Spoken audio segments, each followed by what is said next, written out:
I'm going to do a lobster ravioli. I'm going to use the trimmings of the lobster, the claws, the knuckles, and those nice little dainty legs that you thought were just for the bisque. No chance. When you squeeze the lobster meat out of there, you'll be surprised. So, start off 1 spoon of the pureed salmon. And it's literally blitzed in a blender or finely chopped, and you add 1 egg white to it, which forms this really nice, strong sort of mousse. And then we bring the lobster, knuckles, the claws, and all the unwanted bits. And I think this is the most important part from a chef's point of view, is that, you know, every ounce of ingredient that comes into that kitchen, we need to make money on. You could be the best chef in the world. How stupid would you look 5 years later going bust? Every product, every herb, every protein, every bottle of wine needs to have a sellable, tangible value on it in order to keep that business afloat. And it's just as important if you're a home chef as well. You buy $150 worth of groceries every week, then that needs to stretch to a family of 6, a family of 4, depending on what you're doing. And so you cannot afford to waste. If there's one thing that I grew up with very early on, and that was respecting ingredients so much that you wasted nothing. Now look what's happened. I've got my lobster, let's call them scraps, lobster knuckle, lobster claw, bound together now by the salmon.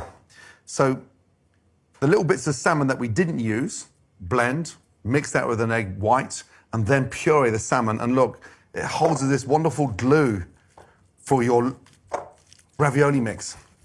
Now, from there, lightly season it. Lightly salt, pepper, lemon, and let's just take it up a notch with some herbs. Now, what goes beautifully with lobster? It could be a basil, chervil, cilantro. We'd never put rosemary or thyme in there. It's too strong, too powerful. So I like getting some basil leaves. And from there, literally find your largest leaf and then stick the little ones inside. And I'll show you why. So lay them on top like that. And then literally roll them up. Nice and tight. Almost like a cigar. And then slice it nice and finely. I would like the basil to perfume the inside of that ravioli mix. I don't want to bruise it. Razor sharp knife, and look, I've got these nice thin shards of fragrant basil. But when cutting herbs, look, I want the goodness left in the herb. I don't want the darkness on the board. Every time you see chefs over-chop herbs, this dark green board is the most fragrant board anywhere in the world, and the herbs give you nothing. So slice them, chop them once into the mix. And then, what else does it need? It needs acidity. So roll your lemon.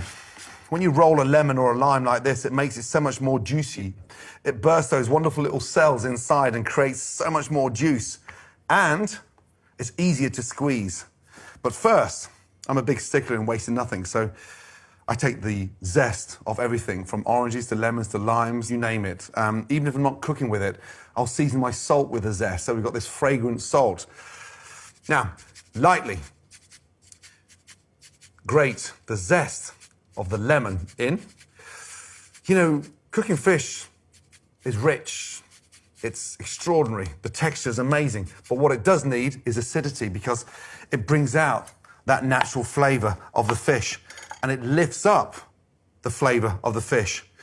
And always squeeze fresh lemon juice into the mix at the last minute, okay? And when you slice lemon, I always prefer slicing here, here, and here. So we avoid all the pips. So every time we squeeze lemon in there, there's definitely no pips, rather than slicing the lemon directly in half. So much easier. Lemon juice gives that lobster, it wakes it up. It gives it that nice sharpness to it. And then finally, mix in. And look, already, that mix smells incredible, looks delicious, and look at it. Ready to go. Now, I'm making a lobster ravioli out of the scraps and the leftover bits of lobster. You could do a prawn one. You could bind this with a fresh scallop. Beautiful prawns chopped up, bound together with an egg white, sticks it all together. You need that mixture to stick in the middle so as it holds together in the middle of that ravioli. But the secret behind any ravioli is making sure that it's non-porous. That's basically meaning that there's no water that seeps through. And so when we come to roll that pasta, it's really important. Now, set that. Just show you there. Look at that. Beautiful. You can identify the chunks of lobster. You can see that salmon barely, but when you smell it, it smells like the sea. It's slightly salty. It's got that fragrance from the basil, and it's beautifully seasoned. Now, set that in the fridge for 10 minutes to get nice and firm while we roll the pasta.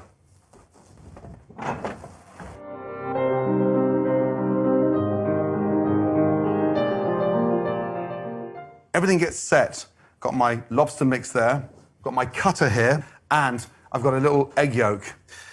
An egg yolk, as opposed to an egg wash, which is made with a whole egg, sometimes milk. I need that glue. I need that touch of yolk that really helps to stick that pasta together. Also, think how rich my pasta is. Think about the olive oil and the egg yolks in there. So egg yolk fits the bill. You don't want water there. You don't want milk there. You don't want an egg whipped up. It's just egg yolks. That's nice and strong.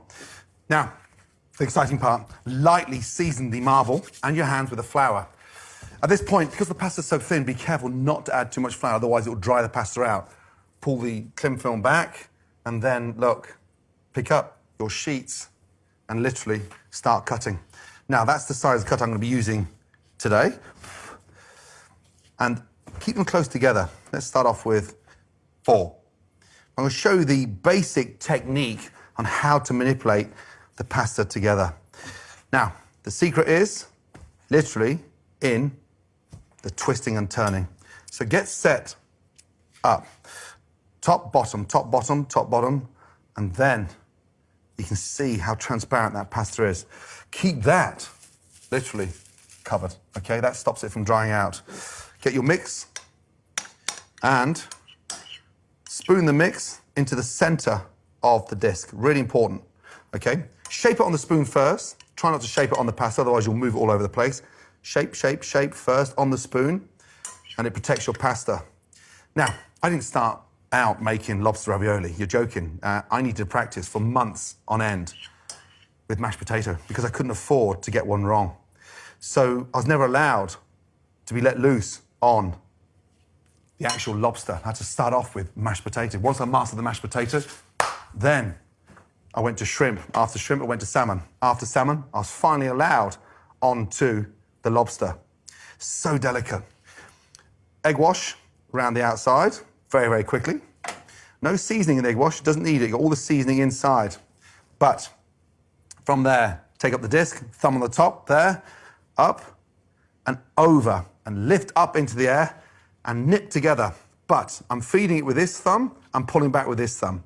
So I'm spinning it around, feeding and pulling. So I'm pushing with this thumb, and with my right thumb, I'm pulling it back. Pull, pull, pull, pull. Turn it over, and look, you can see how thin those pasta sheets are, because you can identify the lobster, you can see the basil there. You actually smell the lemon as well. Now, from there, back over, up, into the air, and you nip. You nip very carefully, and make sure that you do not pierce those sheets of pasta. Now, raviolis, we take to another height in Chelsea where we trim them, cut them, but if I was doing this at home, you wouldn't need to trim them. And then look, back on top. Too much mix in there, be careful, you'll burst them. So start off with an average amount of mix, and then go for the maximum. Get the confidence first, feel the pasta. You're gonna screw these up, don't worry about it, so please don't stress out. And then finally, look, keep that height on top and that height on the bottom as well. So when it sits on the plate, it's got that beautiful round style. Now, once you've shaped these beautiful raviolis, give them a little bit of a haircut. That means basically taking off any excess pasta that you don't require. If I was doing this at home, I'd be cooking it like that, beautiful.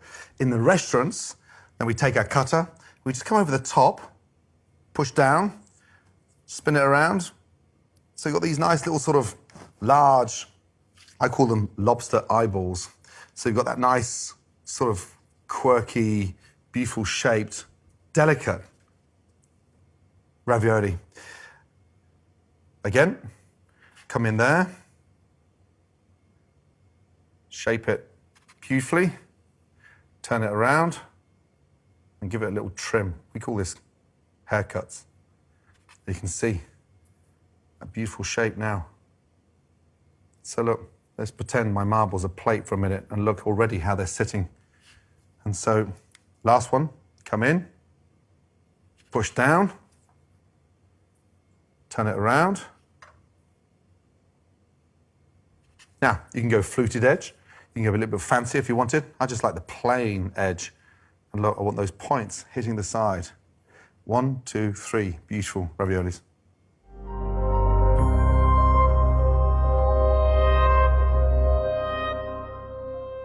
Now, for the cooking. You've gone through all that work. You need to treat these things with the utmost respect. They're going to take literally 90 seconds to cook because all we're cooking is the pasta and reheating that, filling the center. So, I've got a beautiful lobster stock here that was made out of all those shells, slowly roasted, water, fennel, carrots, onions, and there's this amazing stock. From that stock, we've taken out 3 cups and reduced down to a sort of, almost like a lobster bisque essence. And you just reduce it down like a syrup, and that's what's going to go over the ravioli. But first off, don't boil the ravioli rapidly, you'll burst them, so you get a gentle boil. Get the temperature rolling beautifully, season the water nicely, lift up the raviolis in your hand, and then, very carefully, sort of put them in and spin them. That stops them from sticking to each other. And then, really important, just turn the pan. That stops anything from sticking on the bottom. Bring the temperature of the water back up, and literally, you'll see them float gently. Don't boil them rapidly, literally 90 seconds. Because the magic of a ravioli is that burst of flavor in the middle. For me, the secret is making sure no water seeps in. Even though it's a lobster stock it's been cooked in, it'll help stain the pasta, but you want that magic inside. Really important. Now, as they're cooking, get your plate ready. My bowl, the ravioli comes out. We're going to season them in the bowl, glaze them with vinaigrette, and then set them on. Now, in here, I've just got a beautiful sort of fresh tomato chutney. And it's basically chopped tomatoes, lightly roasted, and then almost stewed for about 20 minutes, finished with some fresh basil. So, stop, turn down, be careful. You can see the ravioli starting to lift. Now, the plate. We're going for 3 raviolis on the plate. I'm going to go on 1. That's my bedrock. That's the base. 2. Never slide food on a plate. Look at it, position it, and be confident it stays there. You start sliding food around, it goes all over the place.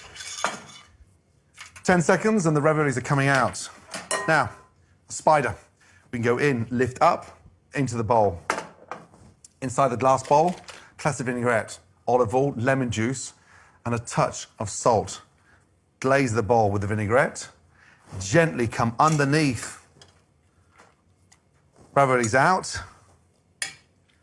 and then lightly, and I mean lightly, season, touch of salt, a light sprinkling of lemon, zest, that's natural because of the lobster again, and then finally, look, you roll them round that vinaigrette.